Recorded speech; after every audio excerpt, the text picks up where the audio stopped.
Night of the 7th of April, 1947th year. State of Michigan, city of Dearborn. Outside the windows rages a spring storm, one of the strongest in the last decades. Rain lashes the windows, and the Rouge River, usually calm and obedient, has overflowed its banks, turning into an uncontrollable stream of mud and water.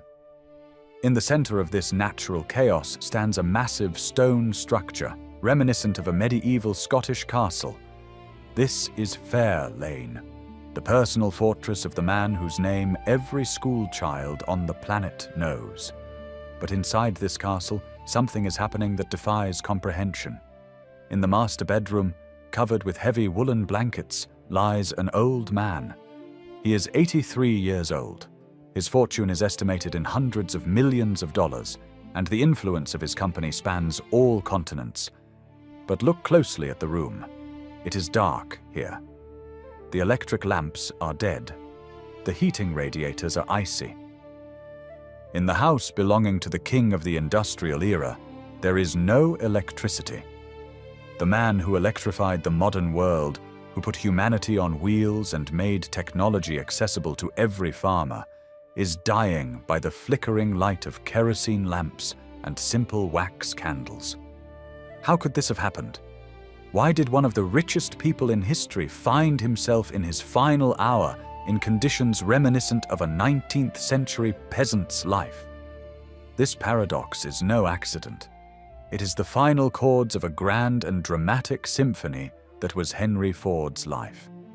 The scene of his death perfectly rhymes with the philosophy of his life, full of contradictions, genius, and a strange, almost manic drive for independence. To understand why the lights went out that night, we need to forget the glossy image of the successful businessman in a black suit. We need to rewind time and enter this house not as tourists, but as explorers of the human soul. Fair Lane is not just an estate. It is not just 56 rooms and 31,000 square feet of space. It is the architectural imprint of Henry Ford's mind. Stone and mortar here tell a story that economics textbooks are silent about. Many of his contemporaries, the Vanderbilts, Rockefellers, Astors, built palaces to shout about their wealth. They erected copies of French chateaux and Italian palazzos on Fifth Avenue or in Newport so that society would accept them. But Henry Ford took a different path. When he conceived his house, he was already rich, but he hated the idleness of the elite. He despised Detroit's high society soirees. He did not want to live in the fashionable Grosse Pointe district, where old money and automobile business nouveau riche settled. He chose seclusion. He chose the land of his ancestors. And he decided to build not a palace for receptions, but an impregnable fortress for his family. Nobody suspected that behind the modest facade hid the most complex engineering machine. Ford wanted a house that depended on no one, neither on city authorities, nor on coal suppliers, nor on the whims of the economy. He dreamed of absolute autonomy. It was precisely this dream of total control that led him to create a unique hydroelectric power station right on the estate grounds, connected to the house by an underground tunnel 300 feet long. He believed that technology would save him from the chaos of the outside world. But on that fateful night of April of the 47th year, nature struck back. The Rouge River, whose energy he had so proudly harnessed, flooded his power station. Water flooded the generators.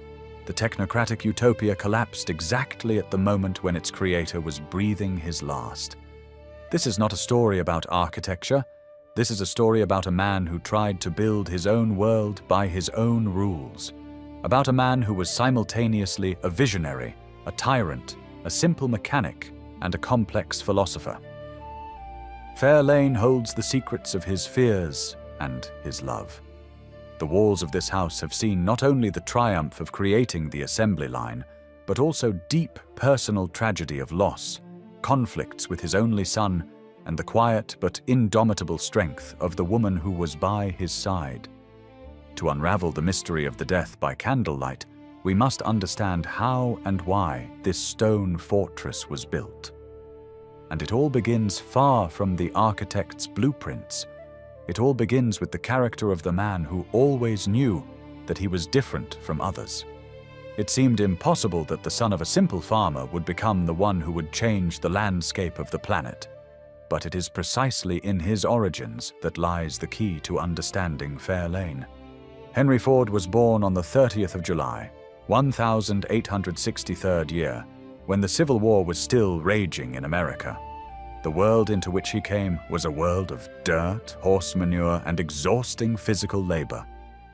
His father William's farm in Springwells Township was not poor, but it required total devotion from dawn to dusk.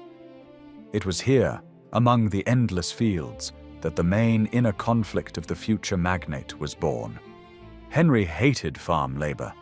He saw in it not pastoral romance, but monstrous inefficiency. The biggest waste in the world is the waste of human effort, he would say later. His mind worked differently. Where others saw the inevitable heaviness of existence, he saw an engineering mistake that demanded correction. In 1888th year, an event occurs that determines his fate. He marries Clara Bryant. This was a union not just of two people, but of two worlds. Clara, a girl from the neighboring farm, became the only person who unconditionally believed in the strange mechanic. She was his believer. When Henry decided to leave the reliable land of his ancestors for the noisy, smoky Detroit, it was a real rebellion. He went against his father's will, against age-old traditions. In 1891st year, he gets a job as an engineer at Thomas Edison's company, beginning his ascent. However, the Detroit elite of that time, railroad owners, bankers, lumber industrialists, never accepted Ford as one of their own. For the inhabitants of luxurious drawing rooms, he remained an upstart, an uneducated technician with oil stains on his cuffs. This social alienation formed his tough armor. He did not seek invitations to their closed clubs. He decided to create a world where he himself would dictate the rules. His philosophy crystallized. Functionality is more important than form. Utility is more important than etiquette. But the paradox of Ford's personality was that, being a prophet of progress, he remained a deeply sentimental man. When the time came to build his family nest, he made an unexpected move. He did not choose the prestigious Grosse Pointe district, where all of Detroit's rich lived. He returned to where he had fled, from the banks of the Rouge River, just a few miles from his parental farm. Fair Lane was to become not just a house, but proof that he had returned to this land not as its slave, but as its full-fledged master.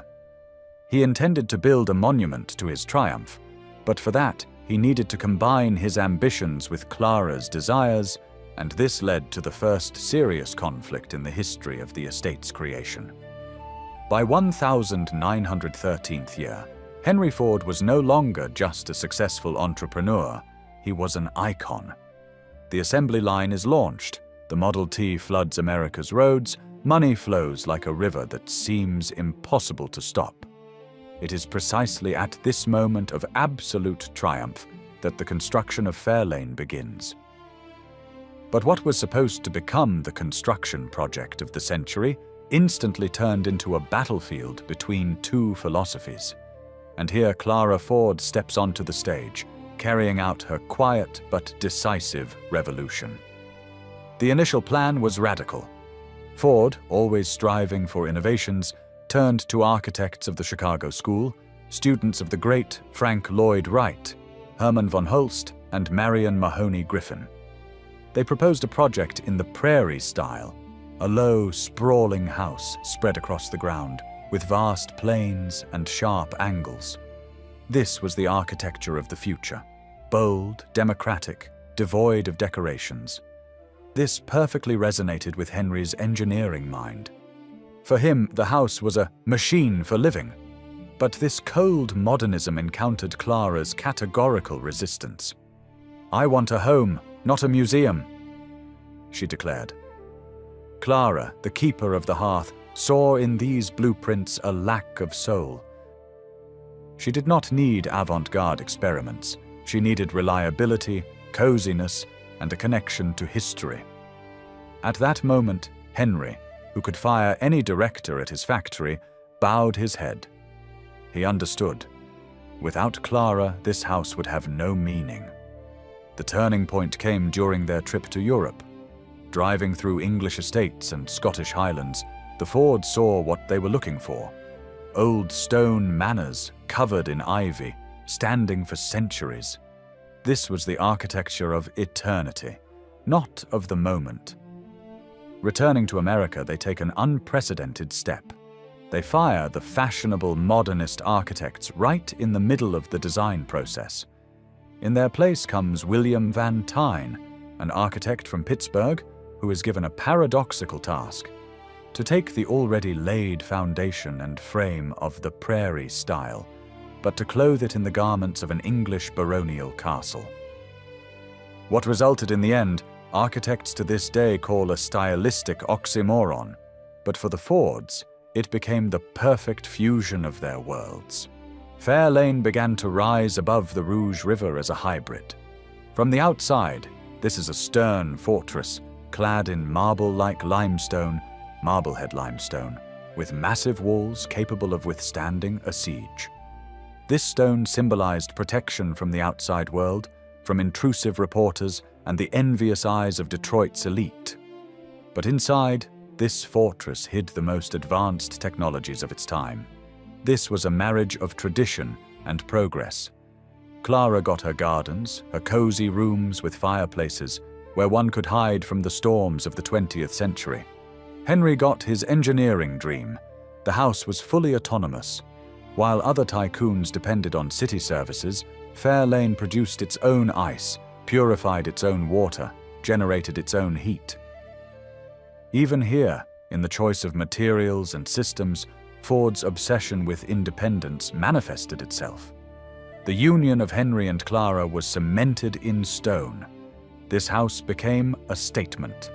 They do not belong to the old money with their snobbery, nor do they accept mindless modernism. They created their own class, their own category.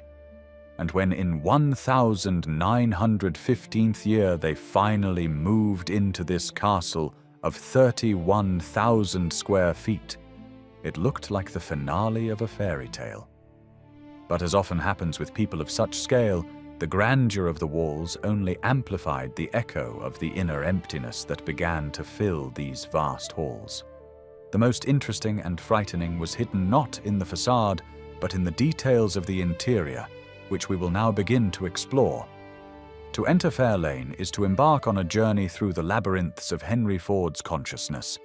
56 rooms scattered over 31,000 square feet do not just demonstrate wealth. They scream about the duality of his nature. Crossing the threshold, you enter not a home, but a carefully staged set.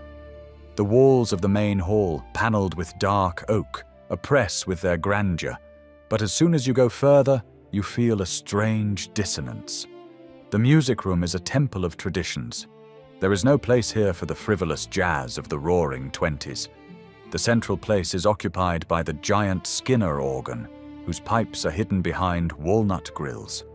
When Clara played it, the sound filled the entire first floor, making the crystal in the chandeliers vibrate. This was the sound of order and harmony to which Henry aspired so much in the chaos of industrialization. But the true psychological portrait of the master is hidden in the so-called field room. This is the most paradoxical room in the history of American architecture. Imagine, you are inside a stone castle costing nearly $2 million of those years. You open a heavy door and find yourself in a rustic cabin. Rough cypress walls, a huge fireplace made of unhewn stone, simple wooden benches. It smells of resin and smoke here. It was here, and not in the formal dining room, that Ford received his only true friends, Thomas Edison and Harvey Firestone. The marble-lined pool with heated benches, an unheard-of luxury for the 15th year, adjoins Henry's own ascetic bedroom. While guests admired the stucco and silks, the empire's master slept in a room reminiscent of a monk's cell. He built a palace to prove his status to the world, but inside this palace created a refuge to hide from that very world. Every detail here, from the bronze handles to the radiators hidden in the walls, whispers one thing: total control. But even the 2-foot-thick walls could not protect him from the tragedy that was already at the doorstep, ready to destroy this illusion of security from within. But the most terrible secret of Fairlane was hidden not in the underground tunnels and not behind the marble walls. It played out in the dining room, at the long dining table where an oppressive silence reigned. This house, built as a fortress for the family, became the stage for one of the cruelest dramas in the history of American business, the destruction of his own son. Henry and Clara had only one child, Edsel, the prince of the Ford Empire. But Edsel was everything his father was not. Refined, art lover, patron, he despised brute force and adored modern design. He married a girl from the Clay family, that very Grosse Pointe elite that Henry hated with all his soul. For the old Ford, this was a betrayal. He saw in his son a softness that needed to be burned out with a hot iron. And Fairlane became the headquarters of this psychological war. Here enters perhaps the darkest figure in the automobile king's circle, Harry Bennett. Former boxer, head of Ford's security service, a man without morals or principles. Henry brought him close, making him his watchdog. Bennett became the son Henry wanted to see. Tough, ruthless, ready to rip out throats. The old Ford used Bennett as a torture instrument for Edsel, undermining his own son's authority at every step, cancelling his orders, and publicly humiliating him. The walls of Fairlane remember not the laughter of grandchildren, but Clara's quiet tears as she found herself caught between two fires. She adored her son, but dared not contradict her genius husband. Henry sincerely believed that with cruelty he was tempering Edsel, preparing him to lead the empire. But instead of steel, he got shards. Constant stress and humiliations ate away at Edsel from the inside, in the literal sense. He developed a severe form of stomach cancer, aggravated by a stress-induced ulcer. The tragedy reached its peak in the spring of 1943 year. Edsel was dying. He suffered from monstrous pains. But Henry Ford, barricaded in Fairlane, refused to believe the doctors. In his stubbornness, he forbade his son surgery, insisting that he just needed to stop being nervous and drink raw milk from the farm. The great mechanic thought that the human body could be repaired just like an engine, by changing the fuel. On the 26th of May, 1943 year, the telephone in Fairlane rang. Edsel Ford passed away at the age of 49. At that moment, the grandeur of the marble fortress collapsed. All the millions, all the autonomy, all the power of the power station could not bring back the only heir. Henry Ford, the man who could buy anything in the world, stood in the middle of his office utterly penniless. The death of his son broke him. Witnesses said that after the funeral, the ghost of old age instantly overtook the iron magnate. He began to wander at night through the corridors of Fairlane, talking to Edsel's shadow, asking for advice that no one else could give. The house, conceived as a symbol of the dynasty, turned into a mausoleum. But fate had one more blow in store. With Edsel's departure, the empire was under threat of seizure by that very watchdog Harry Bennett. And it was here, in Fairlane, amid grief and mourning, that the final battle for the legacy was to take place, one that required the intervention of the women of the Ford clan. The crisis that engulfed Fairlane after Edsel's funeral was not financial. It was a crisis of the empire's very existence. 80-year-old Henry Ford, whose mind was already wandering in the fog of dementia, tried to take the helm into his own hands again. But instead of strategy, he brought chaos. Behind his back stood Harry Bennett, who had effectively usurped power, preparing to tear the company apart. It seemed that the great legacy, built on the assembly line and steel, would collapse under the weight of senile stubbornness and gangster ambitions. And it was precisely at this moment, when collapse seemed inevitable, that an incredible transformation occurred in the cold corridors of Fair Lane. Salvation came not from engineers or lawyers. It came from the women whom Henry had always considered mere keepers of the hearth.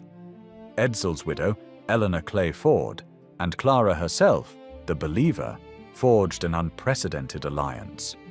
This was a scene worthy of Shakespeare's pen. Eleanor came to her father-in-law with an ultimatum that took the old tyrant's breath away. She declared, "If you do not hand over the presidency to my son, Henry Ford II, I will sell my shares on the open market." This would mean the end of family control, the end of everything Henry had lived for. He tried to object, but then came the second shot. Clara, his faithful companion of 55 years, quietly added, "If you do not do this, Henry, I will leave you." This was checkmate. The man who fought with the US government, unions, and Wall Street banks capitulated before his own wife. For the first time in his life, he admitted defeat. Power passed to his grandson, Henry Ford II, who immediately fired Bennett and began to save the company. And old Henry retreated into the shadow of Fair Lane. The last 2 years of his life became a slow fading. He spent more and more time in his favorite field room, sitting by the fireplace, gazing at the fire.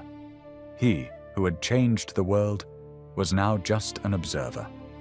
He asked drivers to take him to the old farm, to the places of his childhood, as if trying to close the circle. And so came the 7th of April, 1947th year, the final act of the drama, which nature staged with frightening irony. The Rouge River, that very river whose energy Ford had harnessed for his independence, rose up. The strongest flood began. Water broke through the dam, flooded the tunnels, and inundated the generators of Fair Lane's power station. At 11 o'clock in the evening, the lights in the estate went out. All life support systems stopped. Telephones went silent. Heating turned off. The great technocrat found himself in complete darkness and cold, cut off from the world he himself had created. In this silence, broken only by the sound of rain and the crackling of logs in the fireplace, Henry Ford took his last breath. He died not as an industrial magnate surrounded by machines, but as a simple man by candlelight, in Clara's arms, returning to that very simplicity from which he had fled all his life. The circle closed. Nature defeated the machine. After that fateful night when the lights went out, Fair Lane began to slowly fall into slumber. Clara Ford, the faithful guardian, outlived her husband by only 3 years. In 1950th year, she passed away, and the huge house, deprived of its masters, was finally orphaned. For decades it became the property of the company, then the university, turning into offices and archives. It seemed that the spirit of Henry and Clara had dissipated, dissolved in bureaucratic bustle. But the walls remember everything. Today, Fair Lane is experiencing its second birth. The estate was bought by a new independent organization led by Ford descendants, who have begun a large-scale restoration. They are removing layers of paint, uncovering flaws, restoring those very gardens of Clara. But why? Why are we so obsessed with preserving this strange hybrid of fortress and prairies? Because the story of Fair Lane is not just the biography of a rich man. It is the eternal mirror reflection of our own thirst for control. Henry Ford was the archetype of the modern man. He believed that technology would solve all problems. He believed that if you build high enough walls and powerful enough generators, you can wall yourself off from chaos, pain, and death.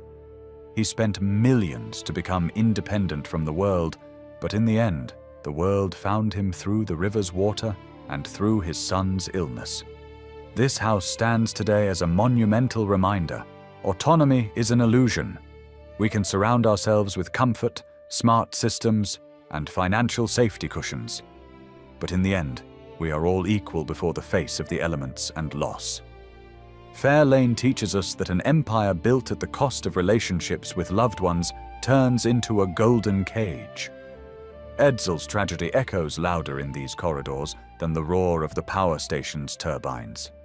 Henry Ford left us a world on wheels, but his personal finale, death by candlelight in a powerless castle, leaves us a philosophical lesson. True legacy is not stones, not factories, and not billions in accounts. Legacy is what we invest in the people who remain after us. Iron rusts, stone crumbles, but love and forgiveness are the only things impervious to time. When you look at photographs of Fair Lane, do not envy its scale. Peer into the dark windows. There, in the depths, lies the truth. The greatest industrialist of the 20th century, the man who could buy the entire world, in his final hour needed only the warmth of his wife's hand and the faint glow of a simple wax candle. And perhaps it is in this flickering flame that lies the only true success worth striving for. On the deserted coast of Cumberland Island in the state of Georgia, where the ocean wind intertwines with the smell of salt and rotting wood, stands the skeleton of former grandeur. This is not ancient Roman ruins, nor the remnants of a medieval castle, although their scale could mislead any traveler. Here, among the dense thickets of oaks draped with Spanish moss, wild horses graze on the grass, where once, to the sounds of an orchestra, the finest crystal of the United States of America chimed. These are the ruins of Dungeness, a place that was meant to become paradise on earth, but turned into a monument to human pride and the fragility of life. If you approach closer to the charred brick walls that still rise 4 stories high, you will feel not just the cold of the stone, but the weight of an unspoken history. Most people, upon hearing the name Carnegie, instantly picture Andrew Carnegie, the steel magnate, philanthropist, the man whose name is carved on the pediments of libraries and concert halls around the world. But these ruins do not belong to Andrew. This story is about another Carnegie, about a man who preferred to remain in the shadows to build his own world, but paid the highest price for it. Thomas Morrison Carnegie. The younger brother, quiet strategist, financial genius, without whom the Carnegie Steel Empire might have collapsed before it even began. While Andrew was the face of the company, its voice and its public charisma, Thomas was its brain and its brakes. It was Thomas who turned his older brother's bold dreams into dry profit figures. But being the shadow of the richest man in the world is a heavy burden. In the early 80s of the 19th century, Thomas, tired of Pittsburgh's industrial smog and the endless race for capital, made a decision that surprised many. He did not build another palace on Fifth Avenue in New York to compete with the Vanderbilts. He did not go to Newport. Instead, he looked to the wild, isolated South. In 1881, Thomas Carnegie and his wife Lucy acquire land on Cumberland Island. This was a strange choice for people of their status. The island was wild, hard to access, full of alligators and venomous snakes, but it was precisely this that attracted Thomas. He needed not a stage for social receptions, but a fortress, a refuge, a place where the name Carnegie would mean simply family, not corporation. He bought this plot from Confederate General William Davis, and this fact alone already laid the foundation for conflict. Money from the industrial North was buying out the heritage of the aristocratic South. Thomas envisioned building a house that would become a family nest for his 9 children for centuries to come. He named it Dungeness, inheriting the name from the house of Revolutionary War hero Nathaniel Greene that had stood here before. But Thomas did not simply want to restore the old. He planned to erect a structure that would eclipse everything these lands had ever seen. It seemed impossible that this reserved, always serious man, accustomed to counting every cent in steel production, would suddenly embark on such extravagance. The project was colossal. Thomas hired the best architects to create an autonomous state on the island. Here, there were to be its own power stations, its own farms, its own rules. This was an attempt to create a utopia, secluded from the rest of the world by the strait and the ocean. Thomas poured his entire soul into this house, the one he so carefully hid from business partners. He dreamed of growing old here, gazing at the ocean, of his children managing this estate, free from the smoke of Pennsylvania factories. By 1884, construction was in full swing. Walls were rising, towers reaching for the sky, and the outlines of the dream were becoming reality. Thomas, who had just turned over 40, felt that he was finally creating something that belonged only to him. Not to the Carnegie brothers, but to Thomas personally. But in this race to create an eternal home, he overlooked one detail that cannot be bought for any money. None of those around, seeing this palace grow, suspected that the clock had already begun its countdown. Fate was preparing a scenario in which the grandeur of the architecture would become mere decoration for a devastating human tragedy.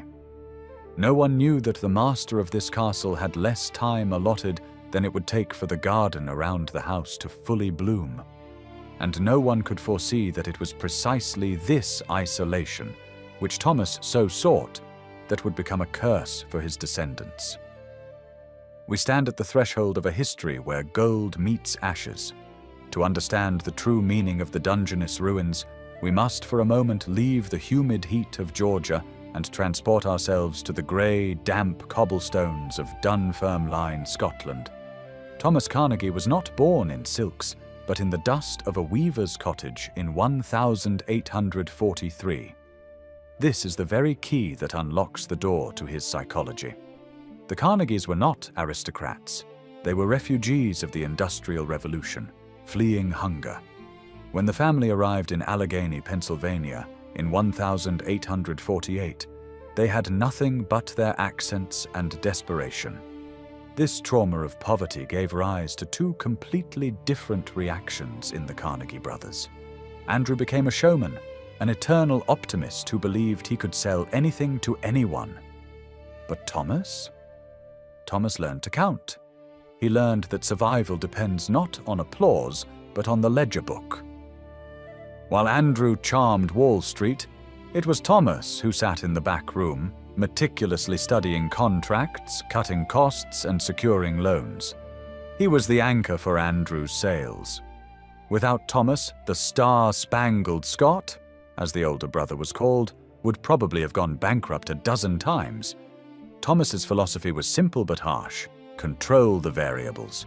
If you don't control the resource, you are vulnerable. It was this approach, cold, calculating, devoid of sentimentality, that allowed the brothers to build Carnegie Steel.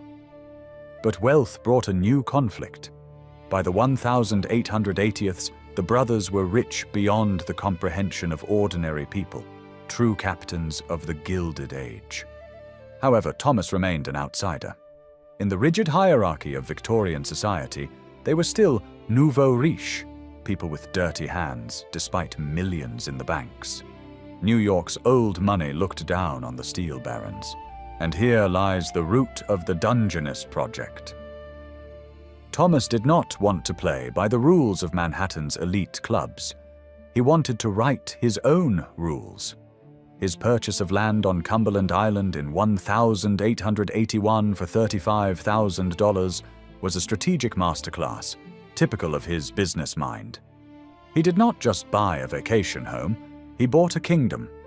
He acquired the land from the fading aristocracy of the South, effectively replacing the old feudal lords with a new industrial monarchy.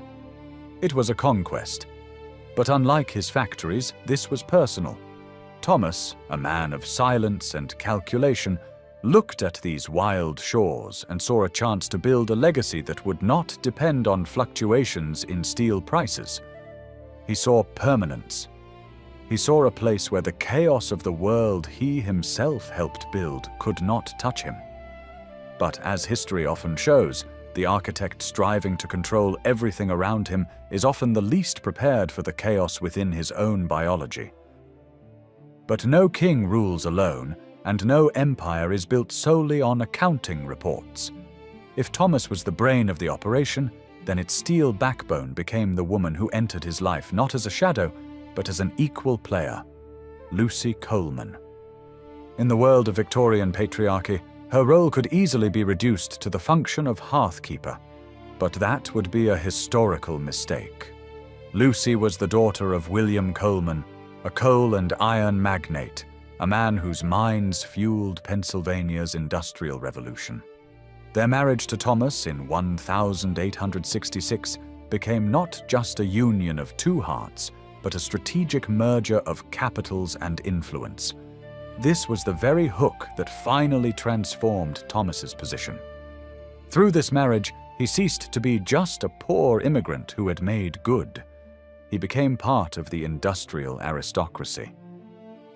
It was precisely this union of two powerful families, the Carnegies and the Colemans, that found its physical embodiment in the project on Cumberland Island. When they stepped onto the shore, a picture full of melancholy and wild beauty presented itself before them. The remains of General Nathaniel Greene's old mansion, burned and swallowed by the subtropical forest. This was a symbol of the fallen South, the aristocracy washed away by the wave of history. Thomas and Lucy did not restore the past. They decided to build a new future on its bones. This was the perfect merging of worlds.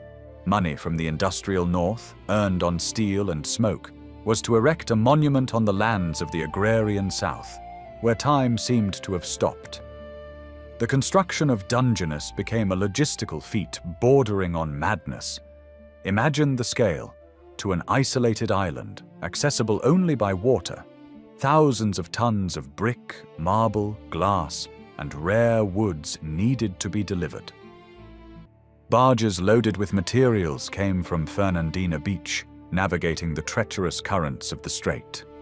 Thomas hired the best craftsmen to bring to life the Queen Anne architectural style, but with elements of Scottish baronial severity, a tribute to their roots. This was not a light and airy beach house. This was a fortress. The walls began to rise in 1884, and every stone laid was a statement. Thomas was building a house that would combine the incompatible, the wild, untamed nature of the island with the latest achievements of civilization. While alligators basked in the sun in the swamps just 100 yards from the construction site, engineers were designing plumbing and electricity systems that did not yet exist even in many American cities. This was a paradox frozen in stone, an attempt to impose iron order on the chaos of the jungles. For Thomas, this house was becoming something more than just a place of rest.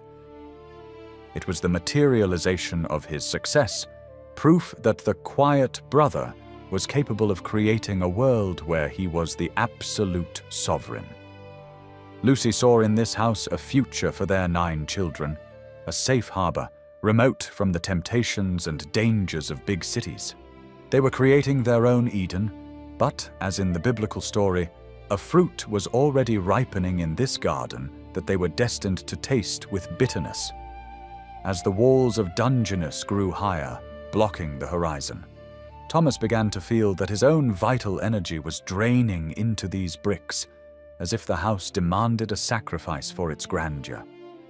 When the scaffolding was removed and Dungeness finally stood before its creator in 1885, it was not just a building. It was a psychological portrait of Thomas Carnegie, cast in brick and terracotta.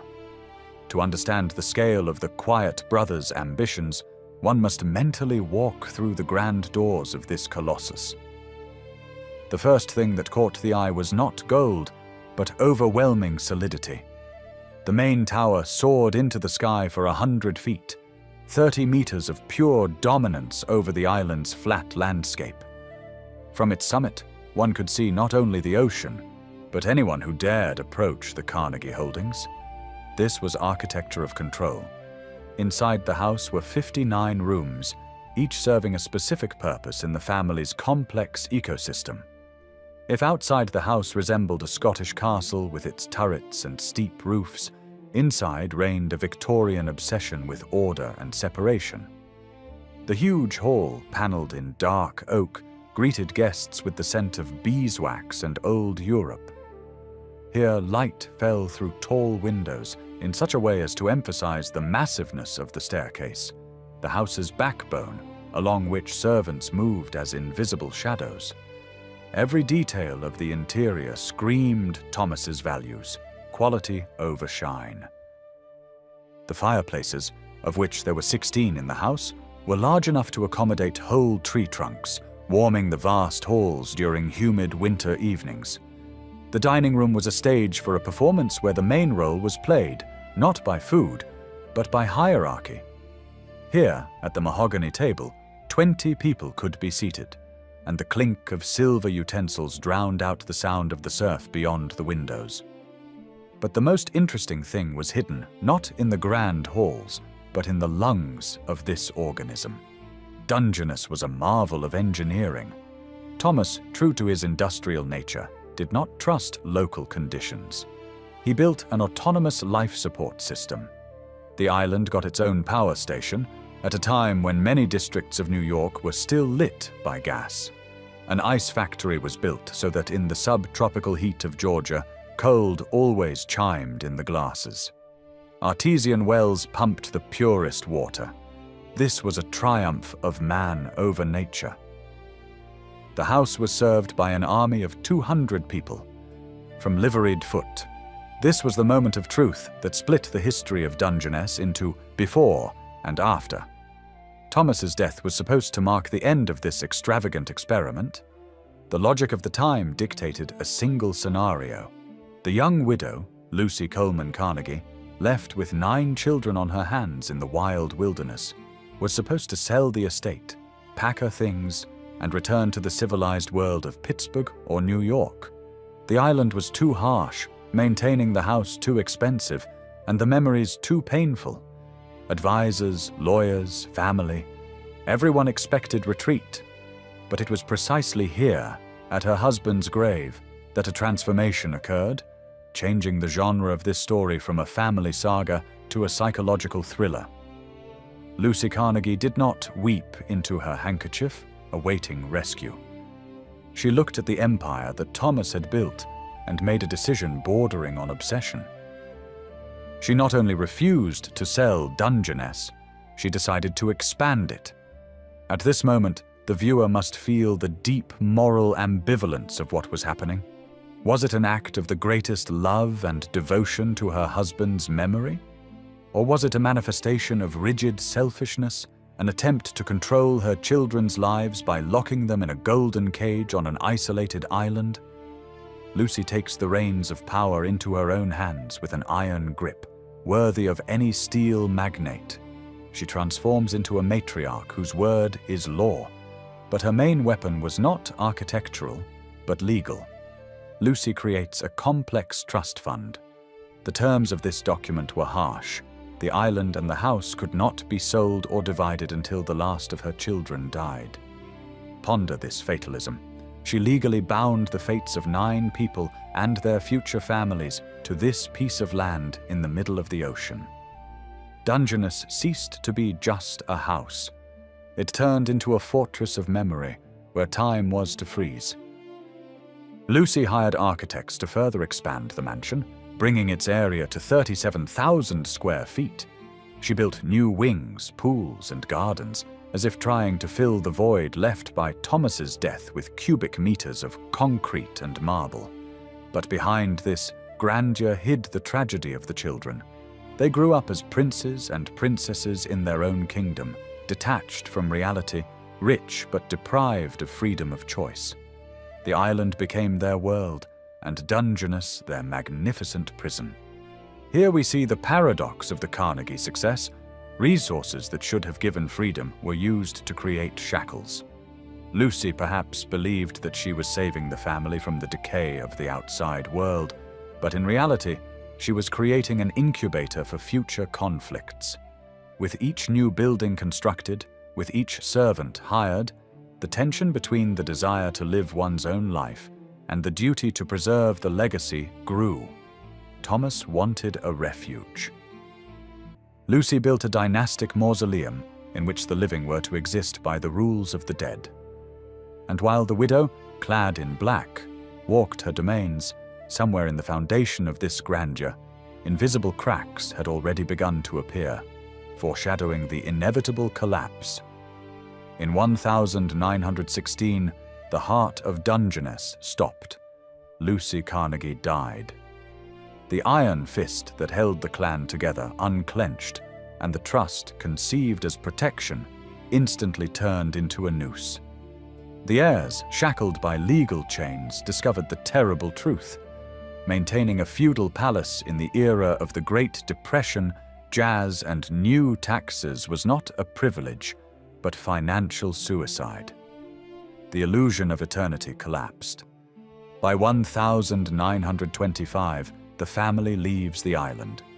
The huge house, where crystal once chimed and the fates of millions of dollars were decided, sinks into deafening silence.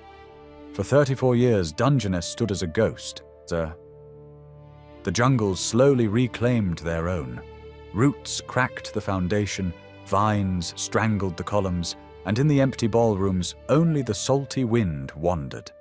This was a painful limbo. The house was too large to live in, but too expensive to let simply disappear. The tension between past grandeur and the reality of decay demanded a radical resolution. The denouement came on June 24th, 1959. The night was torn by flames visible for miles from the mainland. Fire! History whispers that it was no accident. The main version is revenge by a local poacher whose leg was shot by the estate caretaker for illegal hunting. The fire, like a predator, devoured the precious oak panels, melted the Tiffany-stained glass, and collapsed the floors, destroying everything that symbolized material wealth. But it was precisely this fire that accomplished the great transformation. It freed the family. Burned, the house ceased to be a demanding monster sucking resources. It was purified to the skeleton. Thomas's ambitions and Lucy's total control turned to ashes, leaving behind only the tragic beauty of bare brick walls. The fire destroyed the roof, but opened the sky, turning private property into an eternal monument to transience, where money no longer holds sway. Today, the ruins of Dungeness stand not as a monument to wealth, but as a majestic temple of humility. What Thomas Carnegie built as a fortress protecting from the chaos of the outside world ultimately became part of the landscape. Wild horses, direct descendants of the family's elite steeds, now roam freely where once the finest porcelain chimed and the fates of the steel industry were discussed. Nature, which the Carnegies tried to tame with manicured lawns, geometry, and imported marble, returned and gently but insistently reclaimed its own. Vines became new tapestries, and the starry sky of the south the only ceiling of the Great Hall. In this finale, there is a profound irony worthy of Fitzgerald's pen. Like the Great Gatsby, Thomas Carnegie believed he could rewrite reality with the force of will and vast capital. He believed it was possible to build paradise and lock it away, barricading himself from time. But the story of Dungeness teaches us otherwise. True legacy is not what we build from stone, trying to immortalize our name, but what remains when ambitions depart. The fire of '59 did not destroy the essence of this place. It paradoxically saved it, cleansing it of the weight of human pride and turning private property into a human heritage. For us, people of the 21st century, obsessed with success, control, and asset accumulation, these charred walls serve as a silent mirror. We all build our little Dungeonesses, careers, statuses, digital empires, hoping to find security and immortality. But look into these empty window sockets. They do not frighten. On the contrary, they liberate. They remind us that total control is an illusion, and life is not what we clench in our fist, but what happens when we unclench our fingers. Andrew Carnegie, the loud brother, left the world libraries and concert halls, institutions for the mind. Thomas, the quiet brother, despite his desire to hide away, left us, perhaps, a more important lesson. These ruins, a place for the soul and silence. Standing here today under the rustle of palms and the eternal roar of the Atlantic, one understands this is the true finale of any great ambition. Not to conquer time, but to surrender to it beautifully, leaving behind a trace that, even in ruin, continues to awe with its tragic beauty. The story is complete. The fire is out. Only eternity